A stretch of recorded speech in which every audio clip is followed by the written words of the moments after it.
एके ठिकाणी माझे ज्ञानोबराय अलंकापूर नगरीमध्ये भिक्षा मागण्यासाठी मधुकरी मागण्यासाठी गेले. दुपारची वेळ होती, सूर्य डोक्यावरती आला होता.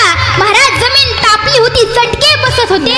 अनवाणी पायाने माझे ज्ञानोबराय एका दारासमोर जाऊन उभे राहिले आणि म्हणतात, माते भिक्षाम देही, ते भिक्षाम देही. असं म्हटल्याच्या नंतर ती माता बाहेर आली आणि म्हणते,